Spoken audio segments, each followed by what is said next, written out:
সালাউদ্দিন কাদের ও মুজাহিদের ফাঁসি কার্যকরে আর কোনো বাধা নেই। আলোচনা সাপেক্ষে প্রাণভিক্ষার সিদ্ধান্ত আসামি পক্ষের। নিরাপত্তা ব্যবস্থা জোরদার।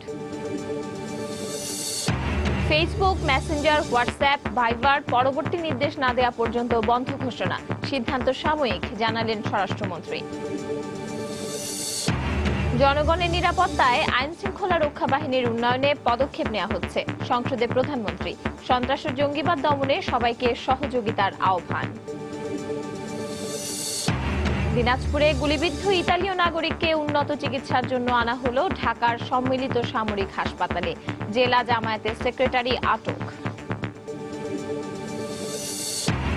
এবং টিআইবির রেজিস্ট্রেশন বাতিলের জন্য এনজিও ব্যুরোকে সংসদীয় কমিটির সুপারিশ। প্রচলিত আইন অনুযায়ী নেওয়া হবে ব্যবস্থা, জানালেন সুরঞ্জিত।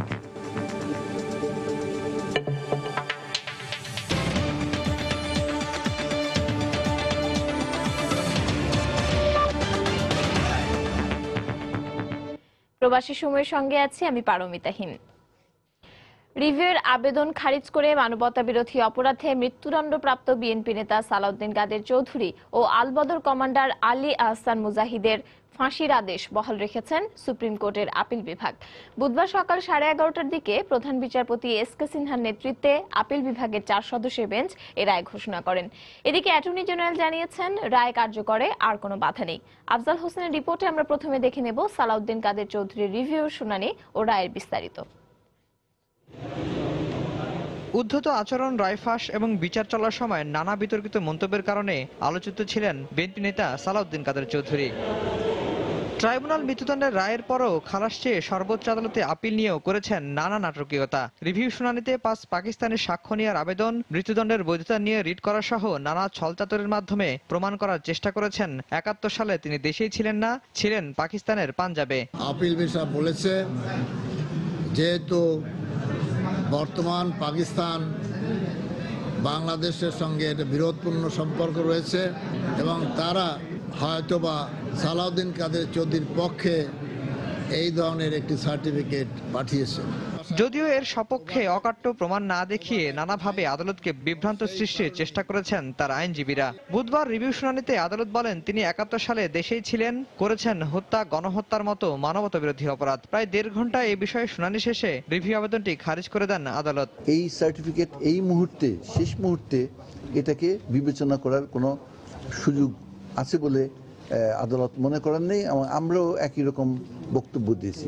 আজকে রিভিউ পিটিশন খারিজের মাধ্যমে তার পরিসমাপ্তি ঘটল। এই আদেশের ফলে সাকা চৌধুরীর মামলার সব আইনি প্রক্রিয়া শেষ হলো, কেটে গেল ফাঁসি কার্যকরের আইনি বাধা। দীর্ঘ 5 বছর বিচার প্রক্রিয়ায় নানাভাবে ট্রাইব্যুনালকে বিতর্কিত করা এবং বিচার বিলম্বিত করার চেষ্টা করেছিলেন বিতর্কিত বিএনপি নেতা সালাউদ্দিন কাদের চৌধুরী। সবশেষ আপিল বিভাগ তার রিভিউ আবেদনটি খারিজ করে দেওয়ায় রাষ্ট্রপক্ষের আইনজীবীর প্রত্যাশা খুব দ্রুতই এর রায়টি কার্যকর করবে সরকার, এমনটিও মনে করেন সংশ্লিষ্ট আইনজীবীরা। সুপ্রিম কোর্ট থেকে আফজাল হোসেন, সময় সংবাদ, ঢাকা। এদিকে মুক্তিযুদ্ধের সময় নানা ঘৃণ্য অপরাধকারী জামায়াত নেতা আলবদর কমান্ডার আলী আহসান মোহাম্মদ মুজাহিদের রিভিউ আবেদনের রায়ও বহাল রাখা হয়েছে ফাঁসির আদেশ। খান মোহাম্মদ রুমিলের রিপোর্টে থাকছে মুজাহিদের রায়ের বিস্তারিত। জামায়াতের সেক্রেটারি জেনারেল ও 71-এর মহান মুক্তিযুদ্ধকালীন সময়ে আলবদর কমান্ডার আলী আহসান মোহাম্মদ মুজাহিদের রিভিউর রায় ঘোষণার পূর্ব নির্ধারিত তারিখ ছিল বুধবার। কড়া নিরাপত্তার চাদরে ঢাকা সুপ্রিম কোর্টে প্রধান বিচারপতির নেতৃত্বে 5 সদস্যের বেঞ্চ বেলা 11:30টায় এজলাসে বসে মিনিট 2 সময় নিয়ে জানিয়ে দেন রিভিউ খারিজের কথা। এর ফলে আপিল বিভাগের দেয়া মৃত্যুদণ্ডের রায় বহাল থাকলো আলবদর কমান্ডার মুজাহিদের। এর আগে 2013 সালের 17 জুলাই মানবতা বিরোধী 7টি অপরাধের মধ্যে সাংবাদিক সিরাজউদ্দিন হোসেন হত্যা, বুদ্ধিজীবী সহ গণহত্যা এবং ফরিদপুরের বকচরে হিন্দু সম্প্রদায়ের উপর হামলা চালিয়ে হত্যার দায়ে ফাঁসির দণ্ড দিয়েছিলেন তাকে। এই রায়ের বিরুদ্ধে আপিল করলে সিরাজউদ্দিন হত্যা থেকে খালাস এবং বকচর গণহত্যার সাজা কমিয়ে যাবজ্জীবন সাজা দিলেও বুদ্ধিজীবী হত্যার দায়ে মৃত্যুদণ্ড বহাল রেখেছিলেন আপিল আদালত। আপিলের বিরুদ্ধে মুজাহিদ রিভিউ করলে সেটিও নিষ্পত্তি হয়ে গেল। মৃত্যুদণ্ড কার্যকর করার ব্যাপারে কোনো বাধা নেই এখন সরকারের সিদ্ধান্তে, এবং তারা যদি রাষ্ট্রপতির কাছে ক্ষমা ভিক্ষা চান সেই কথা আলাদা। যেহেতু মামলা আজকে খারিজ হয়ে গেল 2টো মামলাই, সুতরাং কোনো রকম স্থগিতাদেশ নেই। কাজেই কোনো রকম শর্ট অর্ডারের দরকার নাই। এদিকে আলী আহসান মোহাম্মদ মুজাহিদের আইনজীবী রায় সঙ্গত হয়নি মন্তব্য করে বলছেন, প্রাণভিক্ষা চাইতে হবে এমন কোনো কথা নেই, রাষ্ট্র চাইলে সাজা কমাতে বা মওকুফ করতে পারে। আলী আহসান সাহেব কোনো ঘটনার সঙ্গে সম্পৃক্ত বা কোনো ঘটনার সময় উপস্থিত ছিলেন, আইনের ভাষায় বলা হয় ওভারড্যাক্ট নাই, এবং সেই কারণেই তাকে যে ফাঁসি আদেশ দেওয়া হয়েছে এটা সঙ্গত না। সরকার যদি ইচ্ছা করে তাহলে তার দণ্ডাদেশ কমাতে পারে, মওকুফ করতে পারে, ওনার চাইতে হবে এমন কোনো বিধান নাই। আলী আহসান মুজাহিদের এই মামলাটি সহ মানবতাবিরোধী অপরাধের 5টি মামলার রিভিউর নিষ্পত্তি হলো। 1971-এর মহান মুক্তিযুদ্ধে বাঙালি জাতি যখন বিজয়ের দ্বার প্রান্তে, ঠিক তখন দেশকে মেধাশূন্য করার যে পরিকল্পনা নিয়েছিল পাকিস্তানি হানাদার বাহিনী, সেই পরিকল্পনা বাস্তবায়নের অন্যতম দোসর ছিলেন আলী আহসান মোহাম্মদ মুজাহিদ। স্বাধীনতার 42 বছর পর সেই বুদ্ধিজীবী হত্যার দায়ে তাকে ফাঁসির দণ্ডে দণ্ডিত করে জাতি কিছুটা হলেও ঋণমুক্ত হলো বলে মনে করছেন মুক্তিযুদ্ধের সপক্ষের লোকজন। খান মোহাম্মদ রুমেল, সময় সংবাদ, ঢাকা। এদিকে ফাঁসির দণ্ডপ্রাপ্ত মুজাহিদ ও সালাউদ্দিন কাদের চৌধুরীর রাষ্ট্রপতির কাছে ক্ষমা চাওয়ার ক্ষেত্রে জেল কোড মেনে 7 দিন অপেক্ষার সুযোগ নেই, এমন মন্তব্য করেছেন আইনমন্ত্রী আনিসুল হক। বুধবার সন্ধ্যায় তার গুলশানের বাসায় এক প্রেস ব্রিফিংয়ে তিনি কথা বলেন। এ সময় তিনি সব ধরনের আইনি প্রক্রিয়া শেষ করে খুব দ্রুতই রায় কার্যকর করা হবে বলেও জানান। জেল কোডে বলা আছে 7 দিন, জাজমেন্টে বলা আছে যে jail code will not apply, এবং আমার আইনের যে ব্যাখ্যা সেটা হচ্ছে যে 7 দিন অপেক্ষা করার কোনো প্রয়োজন নাই। এই রায়ের কার্যকারিতা যেন কোনোদিন কোথাও প্রশ্নবিদ্ধ না থাকে, আমরা এখন আইনি আনুষ্ঠানিকতা সম্পন্ন করে এই রায় কার্যকর করব। যে কোনো ধরনের নাশকতা এড়াতে এবং আইন শৃঙ্খলা পরিস্থিতি স্বাভাবিক রাখতে রাজধানীর বিভিন্ন সড়কে মোতায়েন করা হয়েছে বিজিবি। মৃত্যুদণ্ডপ্রাপ্ত সালাউদ্দিন কাদের চৌধুরী এবং আলী আহসান মোহাম্মদ মুজাহিদের আপিল শুনানির চূড়ান্ত রায়কে কেন্দ্র করে বুধবার সন্ধ্যা 6টা থেকেই রাজধানীর সড়কগুলোতে বিজিবি মোতায়েন করা হয়। রাজধানীর আজিমপুর, ফার্মগেট, বিজয় সরণি সহ বিভিন্ন সড়কে বিজিবি সদস্যদের টহল দিতে দেখা যায়। যে কোনো অপ্রীতিকর পরিস্থিতি এড়াতে বৃহস্পতিবার সকাল পর্যন্ত তারা মাঠে থাকবেন।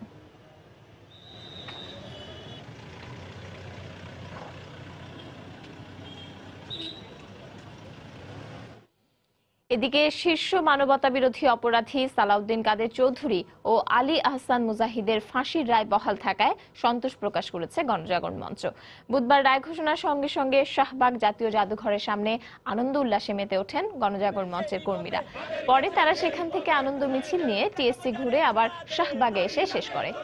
এ সময় বিজয়ের মাস শুরুর আগেই সালাউদ্দিন কাদের ও মুজাহিদের রায় কার্যকর করে দেশকে কলঙ্কমুক্ত করার দাবি জানান মঞ্চের মুখপাত্র।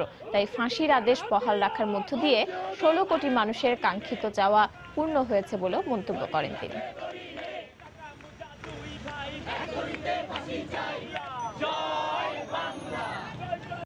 প্রমিনেন্ট দুজন যুদ্ধাপরাধী যারা খুন শুধু করেনি, খুনের পর বিকৃতভাবে বাংলাদেশের স্বাধীনতাকে নানাভাবে তিরস্কার করেছে, এরকম দুজন যুদ্ধাপরাধী তাদের আজকে রিভিউ নিষ্পত্তি হয়েছে।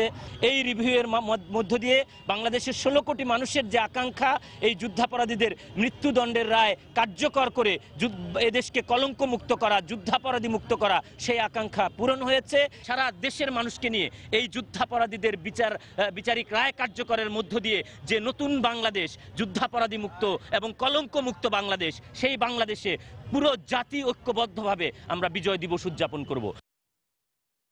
এদিকে ফাঁসির রায় বহাল থাকায় স্বস্তি প্রকাশ করেছেন দেশের সুশীল সমাজ সহ সর্বস্তরের মানুষ।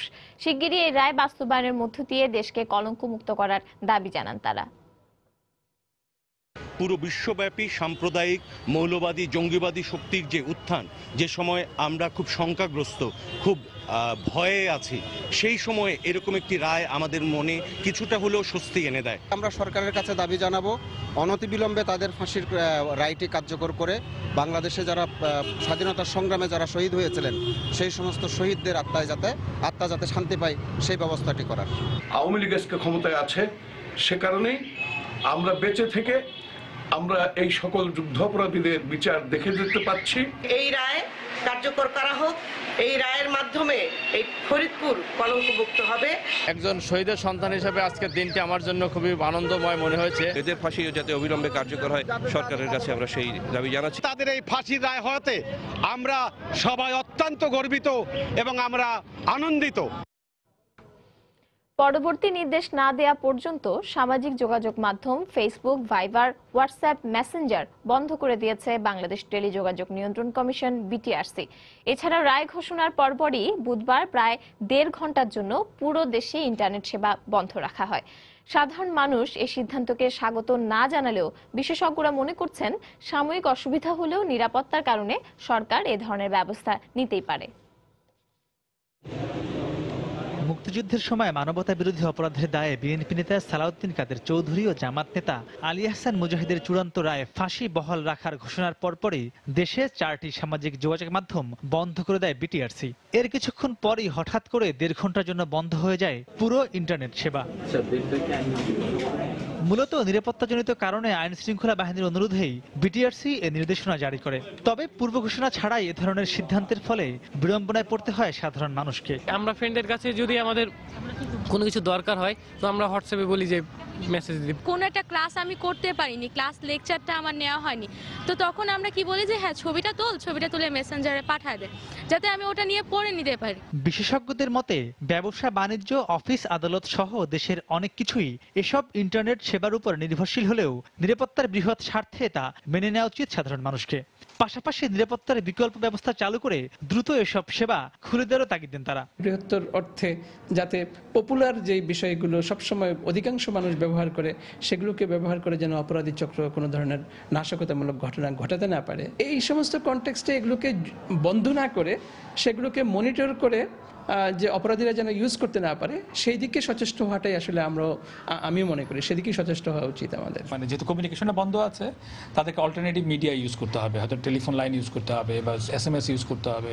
ওগুলো কিন্তু মোর মনিটর করা যায়, গভর্নমেন্টের কাছে টুলস আছে ওগুলো মনিটর করার জন্য। রাইট, গভর্নমেন্ট তার জনগণের স্বার্থ বা নিরাপত্তা রাখার জন্য সে ডিসিশনটা নিতেই পারে। মানে আমার জনগণ আগে, সেফটি ফার্স্ট।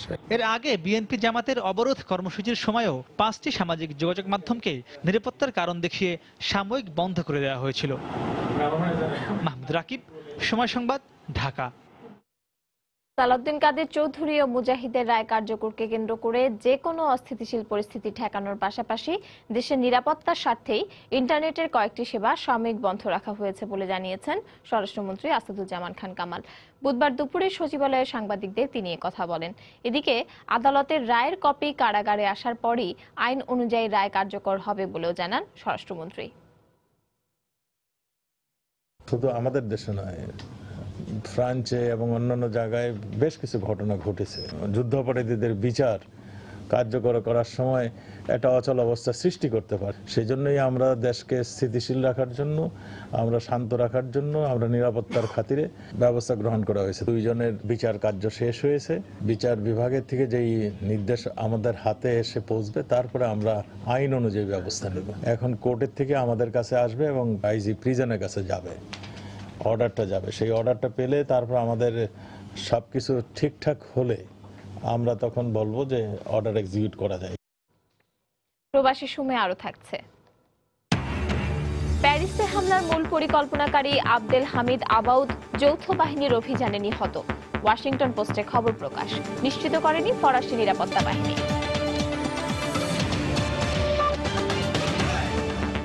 সন্ত্রাস ও জঙ্গিবাদ বিরোধী পদক্ষেপে সবাইকে সহযোগিতার আহ্বান জানিয়েছেন প্রধানমন্ত্রী শেখ হাসিনা।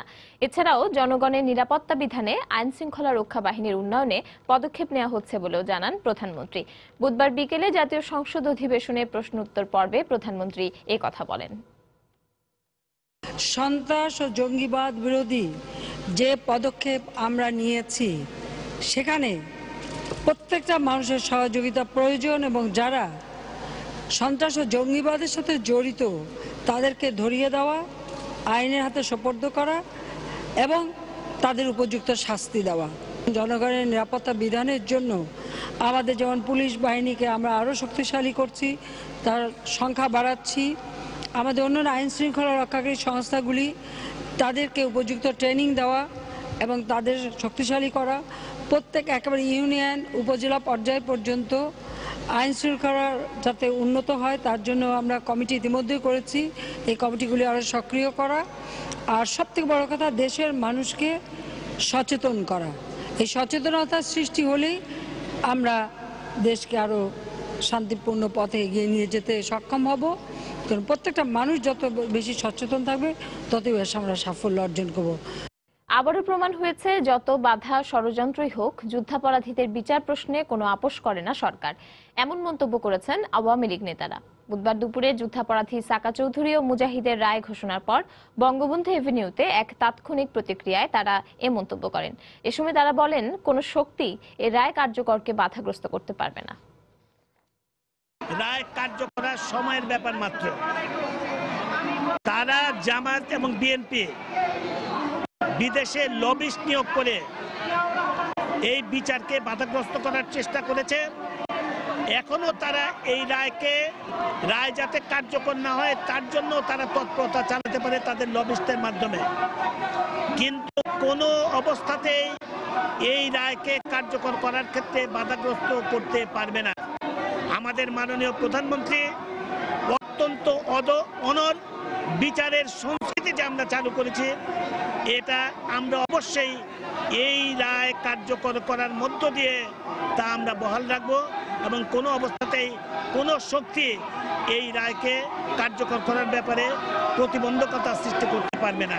সকল বাধা বিপত্তি, বিদেশি লবিস্ট, ষড়যন্ত্র, মানুষ হত্যা, সকল অপকর্মের মধ্য দিয়ে তাদের এই বিচারের রায় ঠেকাতে পারে নাই। আজকে আইনের শাসন প্রতিষ্ঠিত হয়েছে, মুক্তিযোদ্ধাদের বিজয় হয়েছে। দিনাজপুরে গুলিবিদ্ধ ইতালিয়ান নাগরিক পিয়েরো পারোলারিকে উন্নত চিকিৎসার জন্য ঢাকার সম্মিলিত সামরিক হাসপাতাল সিএমএইচে আনা হয়েছে। বুধবার সকালে শহরের বিআরটিসি বাস ডিপোর সামনের সড়কে ৬৫ বছর বয়সী এই বিদেশি চিকিৎসককে পেছন থেকে গুলি করে দুর্বৃত্তরা। এই ঘটনায় জেলা জামায়াতের সেক্রেটারি মাহবুবুর রহমান ভুট্টোকে আটক করেছে পুলিশ। দিনাজপুর থেকে গোলাম নবী দুলালের পাঠানো তথ্য ও মনজিদ আলম শিমুলের ছবি নিয়ে ডেস্ক রিপোর্ট। স্থানীয়রা জানায়, সকাল 8:45টার দিকে সাইকেলে চড়ে কর্মস্থলে যাচ্ছিলেন ইতালিয়ান নাগরিক পিয়েরে পারোলারি। এই সময় দিনাজপুরের মির্জাপুর বাস স্ট্যান্ডে হঠাৎ করে তার উপর হামলা করে দুর্বৃত্তরা। মোটরসাইকেলে 3 জন আসছেন আমাদের বিআরটিসি কাউন্টারের সামনে।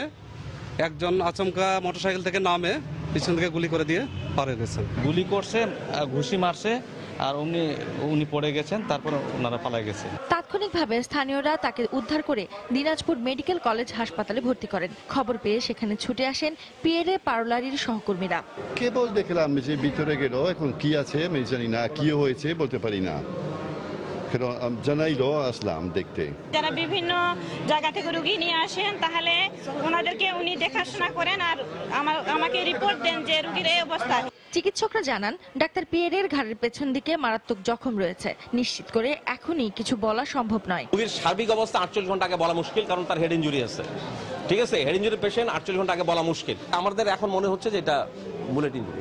এদিকে খবর পেয়ে ঘটনাস্থল পরিদর্শন করেছেন জেলা প্রশাসক ও জেলার পুলিশ সুপার। দিনাজপুর জেলা আইন শৃঙ্খলা পরিস্থিতি, আসামিদেরকে ধরার চেষ্টা করা হচ্ছে। শহরে বিজিবি মোতায়েন করা হয়েছে। আহত পিয়েরে দিনাজপুরের সুইহারি নোভারা মিশনে 35 বছর ধরে বিশেষজ্ঞ চিকিৎসক হিসেবে সেবা দিয়ে আসছেন। এছাড়া দীর্ঘ 22 বছর ধরে সেন্ট ভিনসেন্ট হাসপাতালে কর্মরত রয়েছেন তিনি। সময় সংবাদ, দিনাজপুর।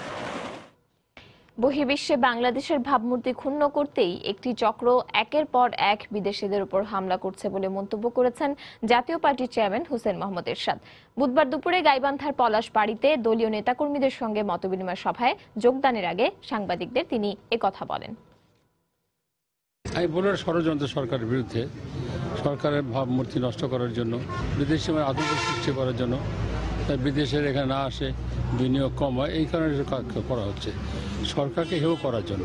বিচার বিভাগের বিরুদ্ধে কখনো স্থান নেই না। ওনারা যেটা রায় দিয়েছেন সেটাকে সবাইকে মাথা পেতে নিতে হবে। বিচার বিভাগ সবকিছু।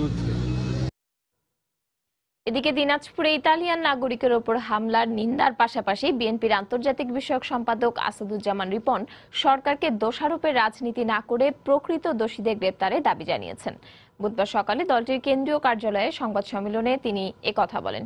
এ সময় তিনি স্থানীয় সরকার নির্বাচন প্রসঙ্গে বলেন, নিরপেক্ষভাবে নির্বাচন করতে না পারলে অতীতের মতোই নির্বাচন প্রশ্নবিদ্ধ হবে। এই ঘটনার আমরা তীব্র নিন্দা করছি, সরকারের কাছে দাবি জানাচ্ছি কোনো দোষারোপের অপরাজনীতি না করে এইসব সন্ত্রাসীদের বিরুদ্ধে দৃষ্টান্তমূলক ব্যবস্থা গ্রহণ করা, তাদেরকে গ্রেপ্তার করা। নতুন করে যদি মেয়র নির্বাচনে এবং ইউনিয়ন পরিষদের চেয়ারম্যান নির্বাচনে যদি সেই একই পন্থা পূর্বের মতো সরকার যদি পদগুলো দখল করার চেষ্টারত হন, তাহলে 5ই জানুয়ারি যে স্টিগমা এই নির্বাচন থেকে অংশগ্রহণমূলক না করার যে ব্যর্থতা, সেই ব্যর্থতা তারা আড়াল করতে পারবেন না। এবার প্রবাসের খবর। রাজনৈতিক স্বার্থান্বেষীরাই মাওলানা ভাসানী আর বঙ্গবন্ধু শেখ মুজিবকে তুলনার মাধ্যমে ছোট বড় করে। নিউ ইয়র্কে মাওলানা ভাসানীর 39তম মৃত্যুবার্ষিকী উপলক্ষে আয়োজিত সভায় একথা বলেন ভাসানী স্মৃতি সংসদের বক্তারা। মঙ্গলবার নিউ ইয়র্কে মাওলানা ভাসানীর মৃত্যুবার্ষিকীতে মূল প্রবন্ধে এ বক্তব্য তুলে ধরা হয়েছে। আজহারুল হক মিলনের সভাপতিত্বে সভায় প্রধান অতিথি হিসেবে বক্তব্য রাখেন বিএনপির ভাইস প্রেসিডেন্ট ও সাবেক মেয়র সাদেক হোসেন খোকা। মূল বক্তব্য রাখেন আতিকুর রহমান সালু। এছাড়া সভায় আরো বক্তব্য রাখেন সাংবাদিক মঞ্জুর আহমেদ ও মঈনুদ্দিন নাসের সহ আওলাদ হোসেন, আলী ইমাম, কাজী ফৌজিয়া প্রমুখ।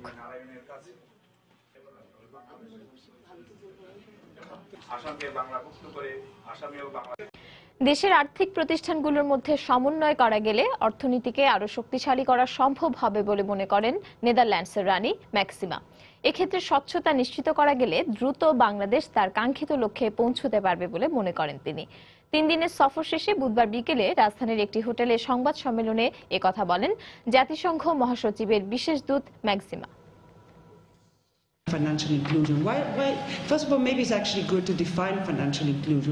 আর্থিক অন্তর্ভুক্তির বিষয়টি স্বচ্ছ হতে হবে।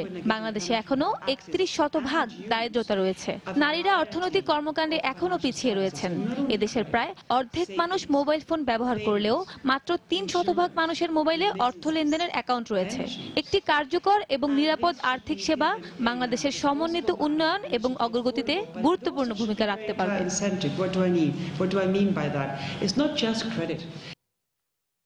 গবেষণা প্রতিষ্ঠান ট্রান্সপারেন্সি ইন্টারন্যাশনাল বাংলাদেশ টিআইবি তাদের সীমা লঙ্ঘন করেছে বলে মন্তব্য করেছেন সুরঞ্জিত সেনগুপ্ত। একই সঙ্গে প্রচলিত আইন অনুযায়ী সংস্থাটির বিরুদ্ধে ব্যবস্থা নিতে এনজিও ব্যুরোকে সুপারিশ করেছে জাতীয় সংসদের স্থায়ী কমিটি। বুধবার দুপুরে জাতীয় সংসদের মিডিয়া সেন্টারে সাংবাদিকদের তিনি একথা জানান। রাষ্ট্র বা রাষ্ট্রীয় বা সাংবিধানিক প্রতিষ্ঠান সম্বন্ধে কেউ যদি কিছু বলে যেটা মানহানিকর, বিদ্বেষমূলক, জনগণে হেয় প্রতিপন্ন হয়, কিছু না রেজিস্ট্রেশন বাতিল করে দিলেই হলো, তারপর যা ইচ্ছা করব। বাংলাদেশ অর্থনৈতিক অঞ্চল সংশোধন বিল 2015-এর উপরে আলোচনা ও রিপোর্ট, এটা নিয়ে 61টি অঞ্চলে বাংলাদেশ বিভক্ত হবে। সব জায়গায় শিল্প কলকারখানা অবকাঠামো তৈরি করা হবে। এটা রাষ্ট্র টু রাষ্ট্র হতে পারে, ইন্ডিভিজুয়াল টু রাষ্ট্র হতে পারে, কোম্পানি টু কোম্পানি হতে পারে। রাষ্ট্রপতির অবসর ভাতা, আনুতোষিক অন্যান্য সুবিধা বিল 2015-এর উপর আলোচনা ও রিপোর্ট প্রদান। অসাংবিধানিক রাষ্ট্রপতি যারা, তারা এই সুবিধা পাবেন। বৈদেশিক অনুদান, স্বেচ্ছাসেবকমূলক কার্যক্রম রেগুলেশন বিল। ব্লগার নীলাদ্রি চট্টোপাধ্যায়কে হত্যার হুমকি এবং খুনের পর ফেসবুকে দায় স্বীকার করা 3 জনকে গ্রেপ্তার করেছে ঢাকা মহানগর গোয়েন্দা পুলিশ। বুধবার দুপুরে ডিএমপি মিডিয়া সেন্টারে এক সংবাদ সম্মেলনে ডিবি পুলিশ জানায়, সোনারগাঁও ও চট্টগ্রামের সাতকানিয়ায় অভিযান চালিয়ে মঙ্গলবার তাদের গ্রেপ্তার করা হয়। ডিবি পুলিশ আরও জানিয়েছে, হত্যাকাণ্ডের প্রায় 2.5 মাস আগে মুফতি মাওলানা আব্দুল গাফফার নীলাদ্রিকে ফেসবুকে চাপাতি দিয়ে কোপানোর হুমকি দেন। এছাড়া ফেসবুকে মুফতি গাফফারের ইসলামের সৈনিক সত্যের লড়াকু, ইসলামের সৈনিক সত্যের পাইক নামে অ্যাকাউন্ট থেকে জঙ্গি মতবাদ প্রচার করতেন। এদিকে গ্রেপ্তার হওয়া মর্তুজা ফয়সাল ও তারেক হত্যাকাণ্ডের পর ফেসবুকে আনসার আল ইসলাম নামে একটি আইডি থেকে দায় স্বীকার করেন। তারা দুজনই শিবিরের রাজনীতির সঙ্গে জড়িত। তারেক সীতাকুণ্ডু থানা ছাত্র শিবিরের প্রাক্তন সেক্রেটারি, অন্যদিকে ফয়সাল ভাটিয়ারি ওয়ার্ড ছাত্র শিবিরের সেক্রেটারি। নীলাদ্রি হত্যাকাণ্ডে যে দায় স্বীকারকারী এরা ছাত্র শিবিরের সাথে জড়িত, অর্থাৎ আনসার আল ইসলামের পেজটি খুলেছে, যারা ছাত্র শিবিরের অন্যান্য পেজও চালাচ্ছে, স্টিল চালাচ্ছে, অ্যাডমিন হিসাবে কাজ করছে। ফলে এটি দ্বারা এই হত্যাকাণ্ডের পিছনে যে তাদের একটা সম্পৃক্ততা রয়েছে সেটি আসলে বোঝা যাচ্ছে। অন্য হত্যাকাণ্ডগুলোর ব্যাপারে তদন্ত শেষে আমরা বলতে পারবো। নোয়াখালীতে এক স্কুল ছাত্রীকে ধর্ষণের অভিযোগ উঠেছে। এ ঘটনায় মঙ্গলবার রাতে কোম্পানিগঞ্জ থানায় অভিযুক্ত রাজু সহ অজ্ঞাত আরো 4 জনকে আসামি করে মামলা করেছেন নির্যাতিতার মা। ঘটনার পর থেকেই রাজুর গ্রেপ্তার ও ফাঁসির দাবিতে আন্দোলন করে আসছে এলাকাবাসী। এদিকে ঘটনার সত্যতা মিললে ছেলের যথাযথ বিচারের দাবি জানিয়েছেন অভিযুক্ত রাজুর মা। নোয়াখালী প্রতিনিধি সাইফুল্লাহ কামরুলের পাঠানো তথ্য ও জামাল উদ্দিনের ছবি নিয়ে ডেস্ক রিপোর্ট। স্বজনরা জানায়, গত সোমবার প্রাইভেট পড়তে যাওয়ার পথে এলাকার বখাটে রাজু গতিরোধ করে নির্যাতিতা কিশোরীর। পরে তাকে পাশের বাগানে ধর্ষণের পর একটি পুকুরে ফেলে দেওয়া হয়। এ সময় মেয়েটির আর্তচিৎকারে আশপাশের মানুষ ছুটে এলে পালিয়ে যায় অভিযুক্ত যুবক। পরে মেয়েটিকে উদ্ধার করে স্থানীয় হাসপাতালে ভর্তি করা হয়। ছুরি আসছিল, পাশে রশি আসছিল, যখন সিল্লাইছিলাম, তারপরে সিল্লাইতে দেয় না, মুখটা চাবি ধরে রেখেছে, সিল্লাইলে জ করে দিব। তাকে অপমানিত করছে, এটার জন্য আমি রাজুর ফাঁসি চাই। আমি তার মা, আমি আপনাদের কাছে এটা অনুরোধ, তার ফাঁসি চাই। সে যেন অন্য কারো মেয়েরে এরকম না করে। প্রাথমিক পরীক্ষায় ধর্ষণের আলামত পাওয়া গেছে বলে জানিয়েছেন চিকিৎসক। প্রাইভেট পার্টে পরীক্ষা করে যেটা দেখছি তাকে রেপের আলামত পাওয়া গেছে। এদিকে ঘটনার সত্যতা প্রমাণিত হলে ছেলের যথাযথ বিচারের দাবি জানালেন অভিযুক্তের মা। তার অন্যার বিচার, সত্য বিচার আসাই না, অপরাধী ছেলে আসাই না। এই ঘটনায় মঙ্গলবার রাতে নির্যাতিতার মা বাদী হয়ে রাজু সহ অজ্ঞাত আরো 4 জনের বিরুদ্ধে একটি মামলা দায়ের করেন। তাকে বিভিন্ন জায়গায় খোঁজাখুঁজি করা হয়েছে এবং তার বাড়িতেও গেছি, বাট তাকে পাওয়া যায়নি। সে ঘটনার পরপরই পালিয়ে গেছে। তাকে অ্যারেস্টের জন্য প্রক্রিয়া এখনো চলতেছে, আমরা চেষ্টা করতেছি। এদিকে জড়িতদের গ্রেফতার ও শাস্তির দাবিতে মানববন্ধন ও বিক্ষোভ করেছেন বিভিন্ন স্কুলের 5 শতাধিক শিক্ষার্থী সহ স্থানীয়রা। সময় সংবাদ, নোয়াখালী। জামালপুরে শিশু মোত্তাসিম বিল্লাহ হত্যা মামলায় 5 আসামিকে ফাঁসির আদেশ দিয়েছেন আদালত। বুধবার দুপুরে অতিরিক্ত জেলা ও দায়রা জজ আদালতের বিচারক ওয়াহিদুজ্জামান শিকদার এ রায় ঘোষণা করেন। বুধবার সকালে মামলার 6 আসামির মধ্যে গ্রেপ্তার হওয়া 3 আসামিকে আদালতে হাজির করা হয়। শুনানি শেষে 5 জনকে ফাঁসির আদেশ দেন আদালত। এ সময় দোষী প্রমাণ না হওয়ায় একজনকে বেকসুর খালাস দেওয়া হয়। তবে মামলার প্রধান আসামি তোফায়েল ইসলাম হীরা সহ 3 জন পলাতক রয়েছেন। মামলা সূত্রে জানা যায়, 2001 সালের 31শে মে সন্ধ্যায় শিশুটির মায়ের কাছ থেকে কোল্ড ড্রিঙ্কস খাওয়ানোর নাম করে মোত্তাসিমকে নিয়ে পালিয়ে যায় তার আপন চাচাতো ভাই। পরে তাকে বালিশ চাপা দিয়ে হত্যা করা হয়। এই ঘটনায় শিশুটির খালু হীরা সহ 6 জনকে আসামি করে সদর থানায় একটি মামলা করেন। পরে দীর্ঘ শুনানি শেষে আজ রায় দেন এই আদালত।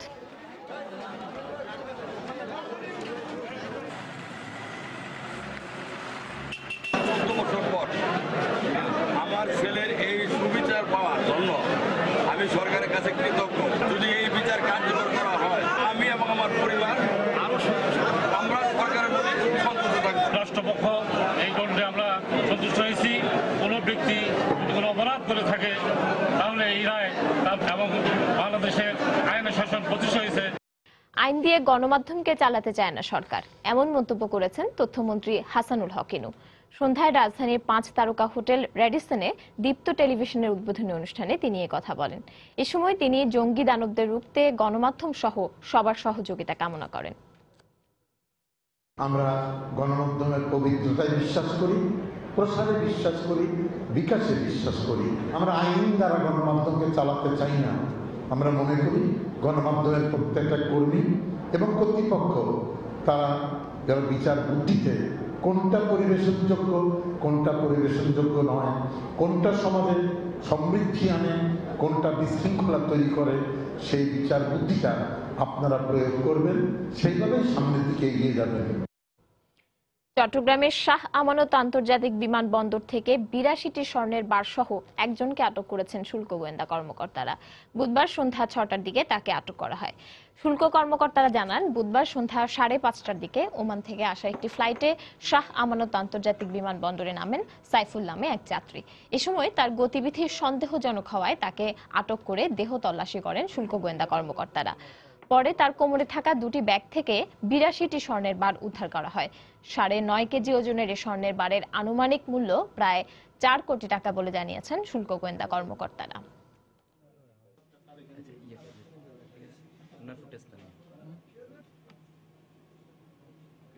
ইমিগ্রেশন শেষ হওয়ার পরে তারপরে আপনার এই গ্রিন চ্যানেল অতিক্রম করা শেষ করার পরে আপনার এই যে এক্সিট পয়েন্টে আমরা ওনাকে আটক করি। তারপরে চার্জ করার সাথে সাথে এই জিনিসটা বের হয়েছে কোমরে বাঁধা অবস্থায়। টোটাল আপনার 82টি পিস, যার পরিমাণ প্রায় আপনার 9.5 কেজি বা আপনার ধরেন এই যে আপনার 9.5 কেজি বলা যায়।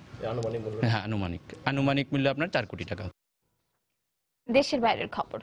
প্যারিসে হামলার মূল পরিকল্পনাকারী আব্দুল হামিদ আবাউদ যৌথ বাহিনীর অভিযানে নিহত হয়েছে বলে ওয়াশিংটন পোস্টের বরাত দিয়ে জানিয়েছে আন্তর্জাতিক গণমাধ্যম। যদিও ফরাসি নিরাপত্তা বাহিনীর পক্ষ থেকে এ বিষয়ে নিশ্চিত করে কিছু জানানো হয়নি। বুধবার ভোরে তাকে ধরতে প্যারিসের একটি ভবনে চালানো ওই অভিযানে নিহত হন এক আত্মঘাতী হামলাকারী সহ আরও অন্তত 2 জন।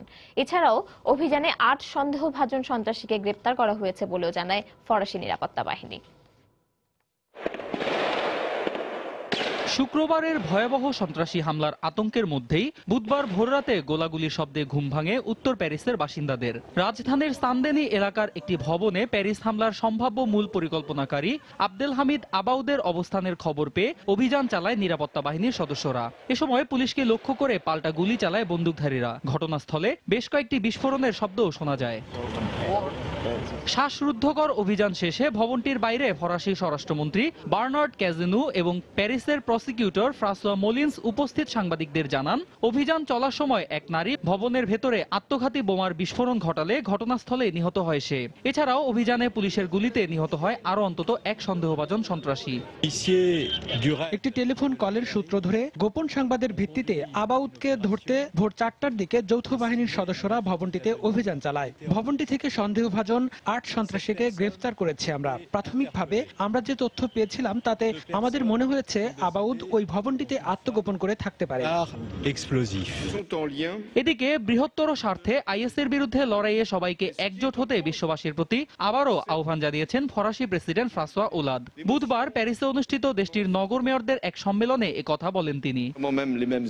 আমাদের বিভিন্ন মিত্র রাষ্ট্রগুলোর মধ্যে মত ও আদর্শগত ভিন্নতা রয়েছে, তবে আমি বলতে চাই পুরো বিশ্বের জন্য হুমকি যারা, সেই আইএসকে ধ্বংস করতে হলে আমাদের সবাইকে একজোট হয়ে তাদের বিরুদ্ধে যুদ্ধে নামতে হবে, তবেই তাদের পুরোপুরি নির্মূল করা সম্ভব হবে। এদিকে প্যারিসে হামলার পর ফরাসি কর্তৃপক্ষ আইএস বিরোধী অভিযান জোরদার করায় ভবিষ্যতে ফ্রান্সে আরো হামলা চালানোর হুমকি দিয়ে নতুন একটি ভিডিও প্রকাশ করেছে আইএস। অন্যয় কর্মকার, সময় সংবাদ।